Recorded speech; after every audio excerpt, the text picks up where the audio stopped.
കയറവേ ഒരു സഹാബി പള്ളിയിലിരുന്നിട്ട് മിഹ്റാബിന്റെ ചാരത്തിരുന്ന് പൊട്ടിക്കരയുകയാ.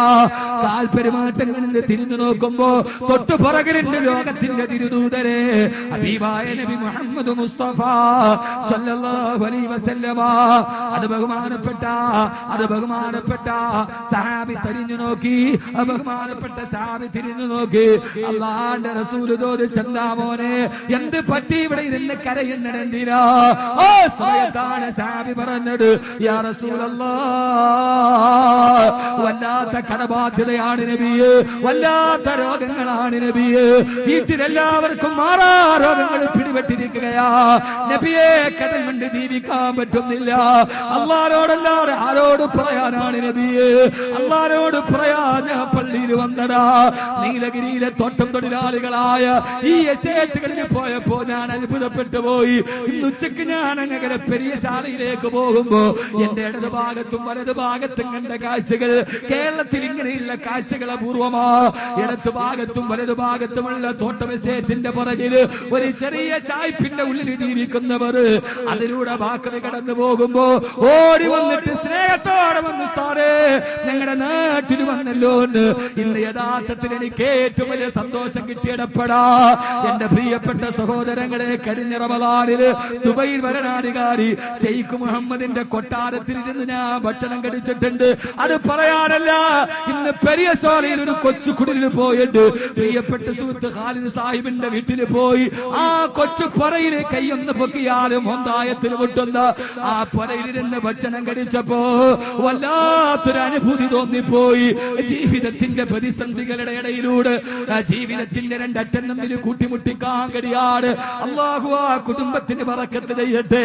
എല്ലാം ദാരിദ്ര്യത്തിന്റെ കനൽപഥങ്ങളിലൂടെ ജീവിക്കുമ്പോ എന്റെ പ്രിയപ്പെട്ട പെങ്ങളെ, അവിടെ ഇരിക്കുമ്പോ ഒരു സഹോദരി വന്നിട്ട് പറഞ്ഞു, ഉസ്താദ് ആദ്യം മോനെ ഗർഭിണിയായപ്പം വന്ന രോഗമാ, 55-60 വയസ്സായി രോഗം മാറിയിട്ടില്ല.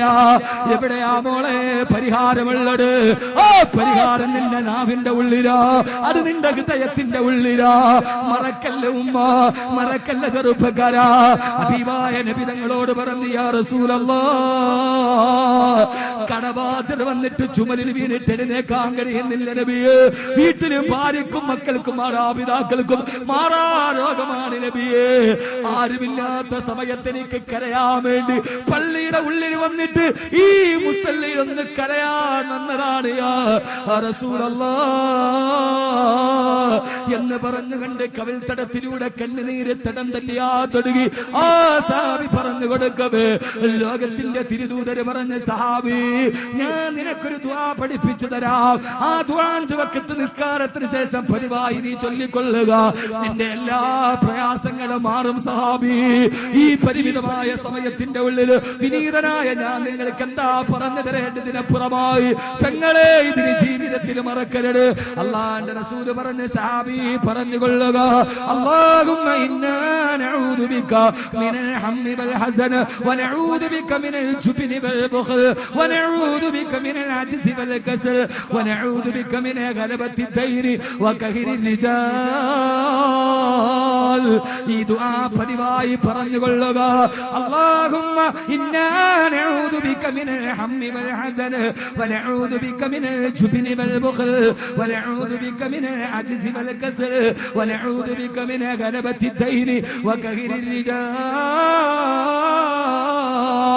പിന്നീട് സഹാബി കഥ പറയട്ടെ, അല്ലാഹുവിന്റെ റസൂലാ ദുആ പഠിപ്പിച്ച അന്ന് മുതൽ ഞാൻ 5 വഖത്ത് നിസ്കാരത്തിന് ശേഷം ഈ ദുആ പറയാൻ തുടങ്ങി. 6 മാസത്തിന്റെ ഇടയിൽ എന്റെ സർവ്വ കടങ്ങളും മാറി, എന്റെ രോഗങ്ങൾ ശിവയായെന്ന് ബഹുമാനപ്പെട്ട അസ്ഹാബ് നബിയിൽ മുസ്തഫ സല്ലല്ലാഹു അലൈഹി വസല്ലമ. അതുകൊണ്ട് പ്രിയപ്പെട്ട സഹോദരങ്ങളെ, സഹോദരിമാര്, എല്ലാ ദുഃഖങ്ങളും പടച്ചറപ്പിനോട് പറയുക. അവനല്ലയോ കരിമ്പാറക്കെട്ടിന്റെ ഉള്ളിൽ നിന്ന്, ചലനമില്ലാത്ത കരിമ്പാറക്കെട്ടിന്റെ ഉള്ളിൽ നിന്ന് പാല് ചൊരത്തുന്ന ഒട്ടകത്തെ സൃഷ്ടിച്ച അല്ലാഹ്. ആകാശത്തിന്റെ വിരിമാറ് കിഴിയിട്ട് ബനൂ ഇസ്രായേലിന്റെ മുമ്പില് മണ്ണ്